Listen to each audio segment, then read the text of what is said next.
So we're ready to get started on our activities. The first option or choice you guys have today, parents, is just a simple little taste test with honey. Because a lot of times I've found kiddos don't, they know what honey is or they've seen it before, but they might not know exactly what it tastes like or kind of where it comes from. So after you watch that story about that bear who helped save the bees and save the honey, kind of talk a little bit about how bees kind of have a job to do, right? They go to their outside their hives to all kinds of different flowers and collect the nectar, and they bring it back to their hives and they turn it into something delicious called honey, right? And parents, you can just have a little taste test picnic with your kiddos, maybe give them a couple different things they can try the honey on, like crackers or bread or fruit or anything you might have. And kind of do some honey taste testing. You can kind of talk about what does it taste like? Does it taste sweet? Does it taste salty? Does it taste sticky? Does it taste smooth? Kind of use some good describing words with your kiddos that kind of encourage them to taste things with their senses and explore a little bit. Kind of simple, easy, fun little activity that I hope you guys get a chance to do. So that's the first choice. This other choice for an activity today is something a little messier, but it's something that I did in the classroom. My dog really likes to be in the shop today, huh? Um, that I make in the classroom that kids love. So I thought I'd show you how I do it. So this is just a basic slime recipe, but I call it my honey slime because I use some special gold paint. If you don't have gold paint, not an issue. You could always use gold glitter if you can find it, or you can even just use regular old orange food coloring and it'll still work just fine. So whatever you might have on hand. This is the kind of slime that uses liquid starch, which I've seen in the grocery store in the laundry section for not too expensive. So if you think you might be interested in making slime today and in the future, then you can go out and maybe buy some if you want to. And then also you'll need some clear glue. Obviously you don't need the giant container. This is just what I had from the classroom. Just a little container of clear glue would just work just fine. Let's get started. So it is a little bit messy. You probably want to do this somewhere that you can clean up pretty easily, but cover up all clothing, of course, because it does not come out too easily. But I hope you guys get a chance to make some slime. It is very sticky, just like honey. So that's kind of like the reason I like to do it. It's like a way of playing with honey without actually playing with honey. So I'm going to go ahead and get started. So the recipe is on the Messy Play recipe part of the website, and I'll also link it under this activity. So for this one, the first thing I need is my clear glue, and the recipe calls for a cup, but I'm I'm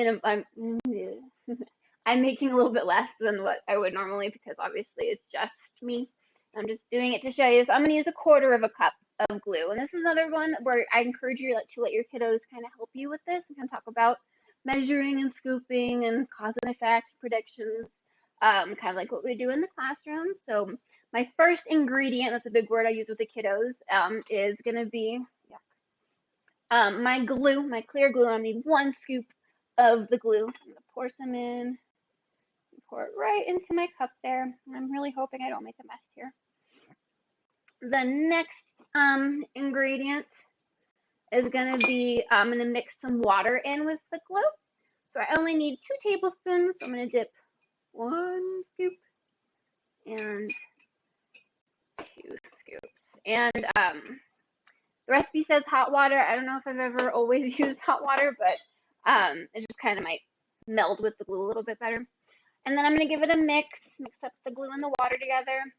And then I'm going to add my paint, my gold paint, to make it look kind of like honey.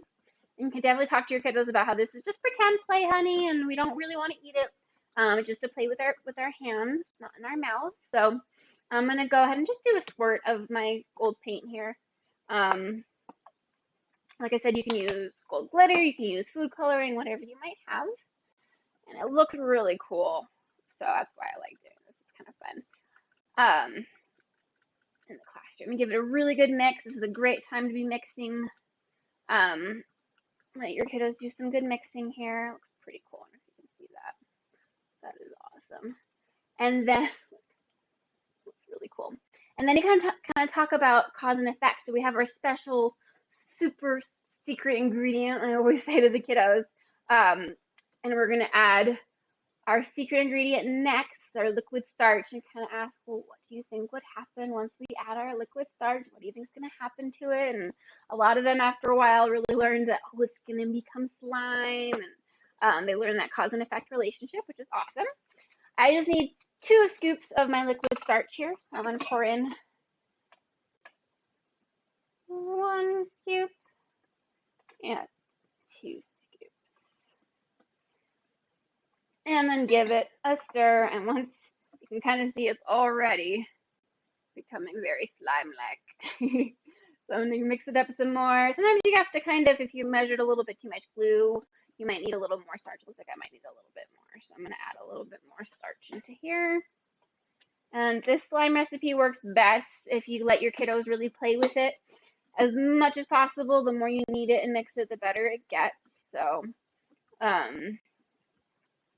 you can kind of see, I want to show you how it really got nice and sticky there. Look at that. And I can really talk about how, oh, this is sticky just like the bee's honey, and it looks gold just like the honey does, and kind of talk about how like the bees, how they make the honey in the hives, and the bear loves to eat the honey, huh? Like in the story or like in Winnie the Pooh. There's my slime. Kind of cool. I hope you get a chance to make some.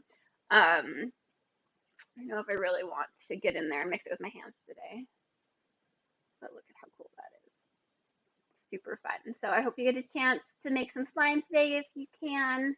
And then if you have all the ingredients on hand, then you are able to make it more often, which slimes are great. Like I said, it's great.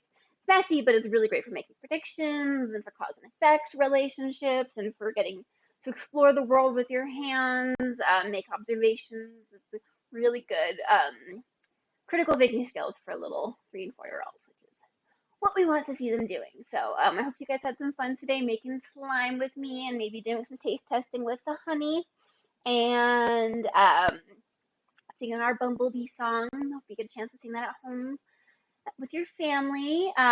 Make sure, thank you so much for joining me today. Tomorrow you won't be seeing me on the videos, but Miss Teresa actually has a special surprise for you tomorrow for you guys for an activity you guys can do outside, which I hope you have some fun with. And then on Thursday when you come back, we're gonna do some more work with bugs and insects. So thank you so much for joining me. Hopefully I don't get too messy here. Give me some knuckles, and I'll see you Thursday. Bye, friends.